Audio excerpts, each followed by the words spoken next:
Hey, what's up, everybody? This message is for anybody out there who feels like they're stuck in kind of battling within themselves, whether it be with addiction, depression, feeling like you're not just living up to your potential. You feel like you might be directionless or stuck in certain patterns or ways of thinking and being and existing in this world, and you want to change. Uh, I'm going to be putting up more videos and offering one-on-one coaching for anyone interested in learning about what I've experienced and have come to know about how to change your life. Basically, I've gone through many different phases of feeling like my identity collapsed and I lost certain roles in my life, lost purpose, lost my meaning, lost clarity and belief in myself. And I've had to navigate healing from different emotional traumas, from different limiting beliefs that I picked up over time from different, sources. And I feel like the most important thing is finding your clear sense of stability from within. And I think the way to do that is you have to just kind of sit with yourself and ask yourself some hard questions and increase your own capacity to feel your own feelings. So I think a lot of what I do is it's like being a personal trainer for people's emotions. And it's like helping people reflect on their own thoughts, their own feelings. It's like a combination of therapy and inspirational teaching. And I feel like one of the things I've been able to do with a lot of people in my life is I have a lot of empathy. I care about people. And one thing I've been able to do is listen to them. And I just reflect back what I hear. And then sometimes it helps just having someone listen to you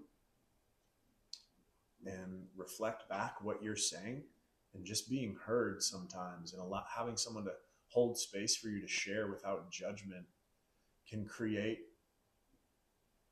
peace within.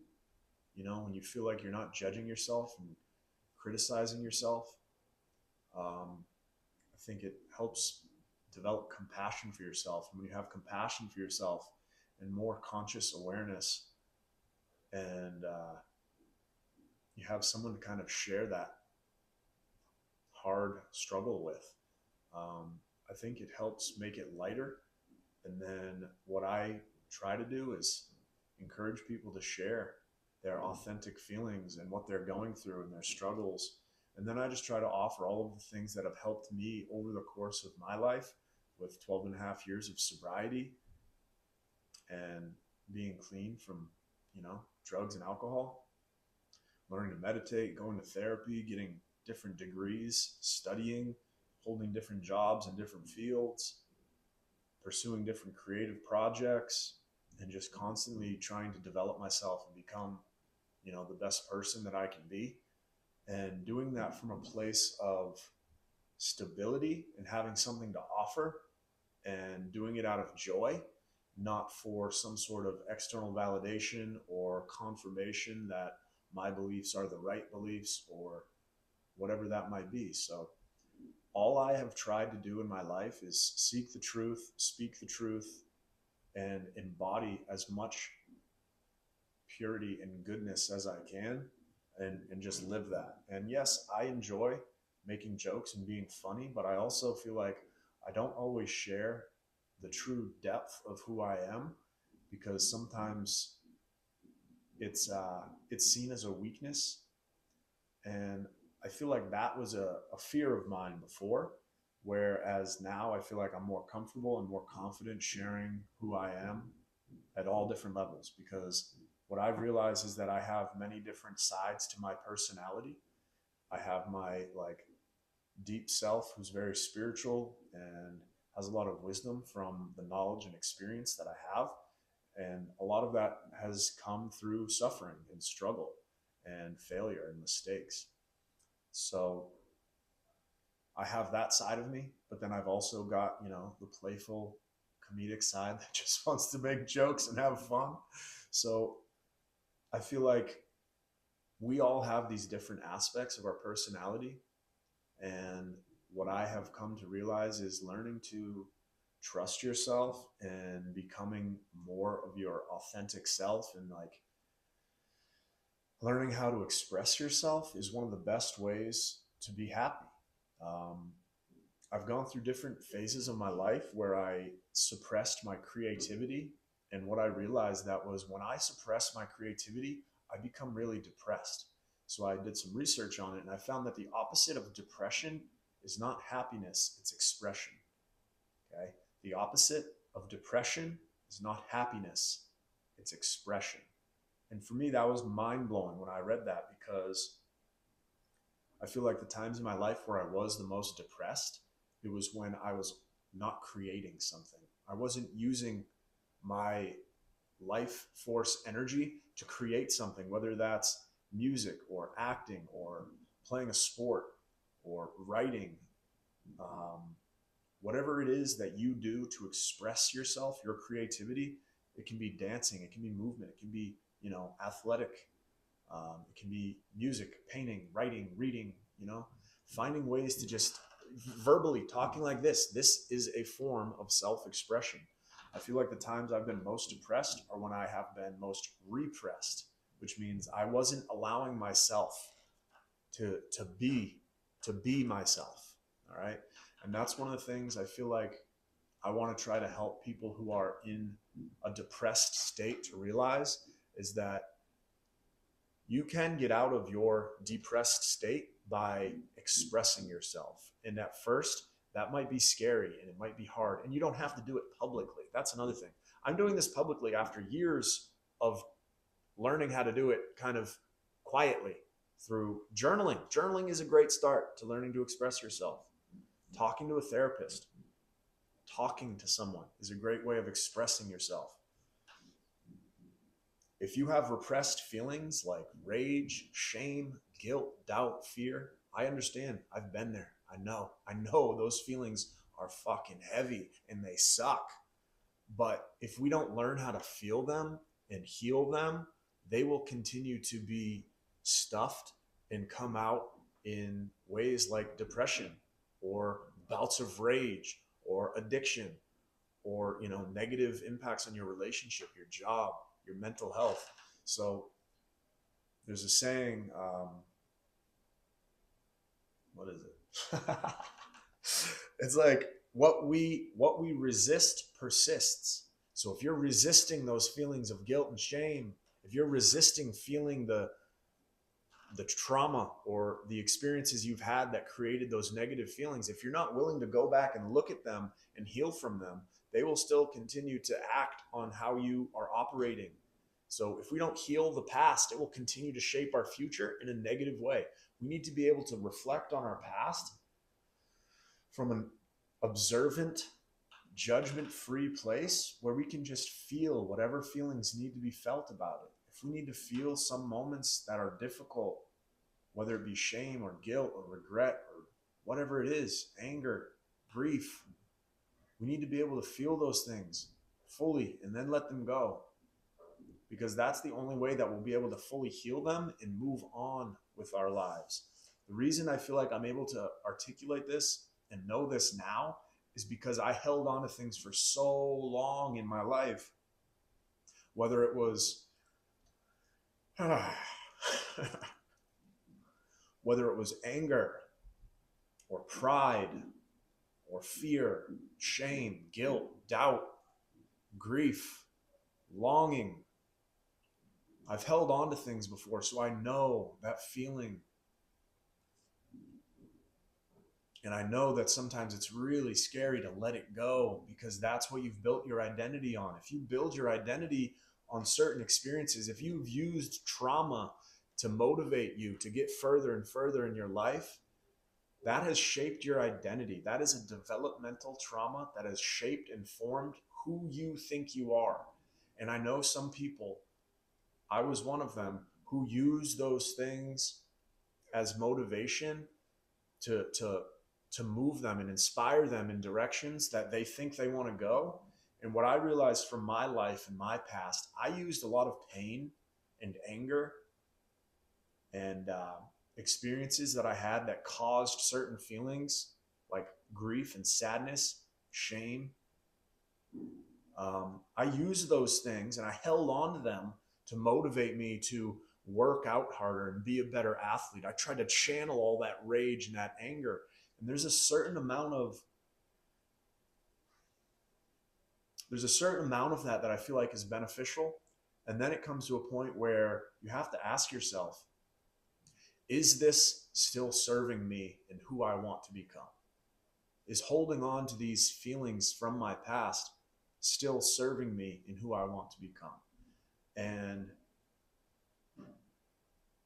is there a better way? Can we let go of the anger and the grief and the sadness and those negative emotions from our past? Can we be motivated by something good to pull us into the future instead of using something negative as fuel? Yes, we can use things as fuel to move us, but is there a better way? Or is that just us holding on to the past, trying to heal ourselves and fix ourselves? I think from what I've experienced is letting go and healing yourself from that will align you with what is actually meant for you. I do believe there's this free will and fate. All right. So free will or determinism? Words. I don't know. There's a balance. There's a balance of those things. And I think they work hand in hand. And I think if we try to work towards things that are not meant for us, we'll be faced with struggles and challenges and a sense of force and pressure. And when we can learn to surrender and accept what is and let go of the things that are no longer serving us, we will actually become more aligned with our true path, our true nature, our more authentic self. And then we will be living in a state of flow where things will just naturally come to us. And we won't have to force outcomes. We can just surrender. We've healed from our past. Our past is no longer in the driver's seat of what's moving us. We've lived it. We've experienced it. We've learned from it. And we've surrendered. Okay. My past is in my past. It does not define who I am anymore. Now I have surrendered to this version of myself who I am becoming. And I am in the process of always becoming that version of myself. So I'm living in a constant state of surrender to that. And we don't always have to know what that is. We just have to know how to stay in flow, which is to live in a state of surrender. And when we can live in this state of surrender and flow, you experience this deep sense of peace and ease and grace, and whatever and whoever you're meant to be can actually come out more authentically and effortlessly. There's no more struggle. You don't have to fight it. You can be yourself. You can be yourself, your full self, all of it. You can feel the ups and the downs. You can be happy. You can be sad. You're not holding to it. You're not clinging to it. They're all just emotions, baby. Emotions like the ocean. Woo! Some days the ocean's going to be stormy, and that's beautiful. And some days the ocean's going to be calm. Okay? We have to just be like that too. Surrender to the flow. Be who we are. And I think for me, a lot of this I've had a lot of experiences of self-doubt and anxiety or fear of what will people think of me. And that is one of the fastest ways to block your flow. If you're judging yourself, you're just going to block your flow. If you're worried about what other people think, you're just going to block your flow. Okay, so you have to surrender that and just trust and surrender. Allow yourself to just be who you are in every moment. You never know what the moment will need of you. So I think living in a state of surrender allows you to be so many different things and fulfill your infinite potential, because every moment of your life that you're experiencing, we can't plan everything. Yes, it's good to understand how to create plans and goals and follow through and achieve them. But when it comes to the bigger things in life, I think there's an art to that surrender and flow. And we don't always know the meaning of our lives.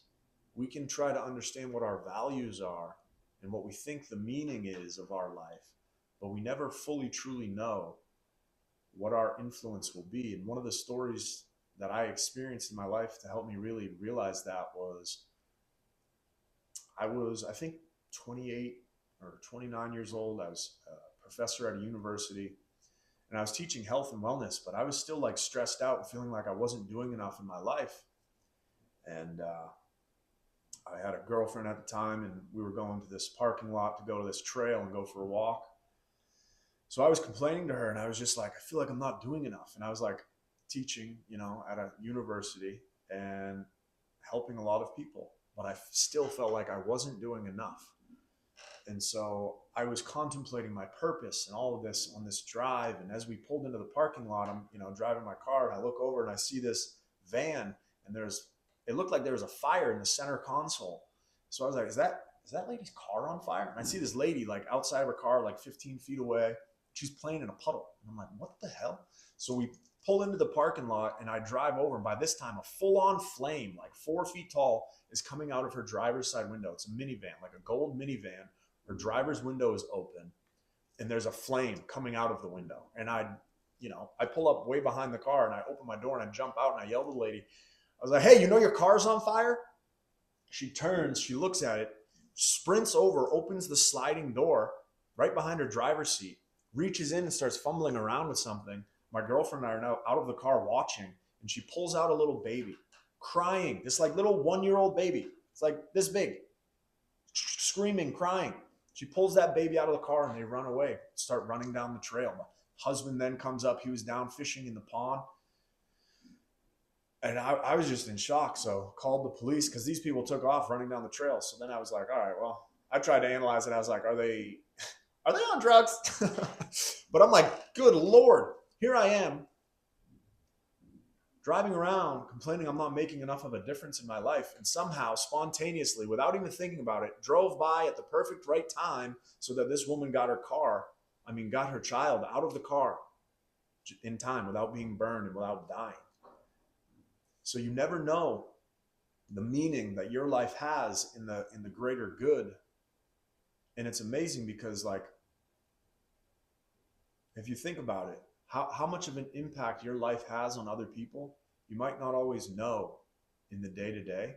And I think just trusting and surrendering that we're all connected, and we all will influence each other, whether it's in a way of lifting people up or bringing people down. And I think I've gotten a lot more conscious and clear about the influence that I want to make in the world. It's like ripples. Do you want to make positive ripples or negative ripples? Okay. So I just surrender and try to be of service to the highest good of all every day. It's like living with that intention every day, surrendering to that higher power every day. And that's one of the things that has helped me through addiction and depression and anxiety and feeling like I've lost my sense of identity and meaning and purpose. Most of it comes down to surrendering to a higher power, trusting that there is this form of intelligence, whether it's God, spirit, consciousness, whatever you want to call it. There is something that connects us all and that is guiding us all. And I think the more open we are to trying to understand that without judgment and without doing things that harm others, I think the more that we'll be able to live in peace with ourselves and everyone else.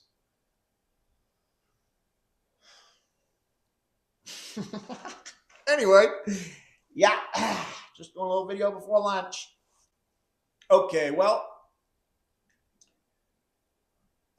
yeah. So I just hope anybody out there that watches this can feel a little bit more inspired and maybe more courageous. I know that when I used to think about things that were difficult for me, it was really hard to feel my feelings. And it takes a lot of courage to feel what you feel. It takes a lot of courage to look at yourself and ask yourself, what can I do better? There's a lot of things that I feel like I know now that I didn't in my past that I think would have made my life better. And that's one of the reasons I've been trying to share as much as I can. That's one of the reasons I created the 30 Habits in 30 Days video series, is because those habits create the foundation of a healthy life and a happy life. And they can prevent a lot of things like addiction and depression from controlling us or derailing us. So if you're interested in checking out those 30 habits in 30 days, that video series, I've already created most of it. I'm about halfway through right now, but maybe someday when you see this, it'll be all done and I'll put a thing to it right there. Anyway, I'm going to be doing some one-on-one coaching if anybody's interested. There's probably links that you can click if you want coaching to schedule that, or all the other stuff. All right, bye.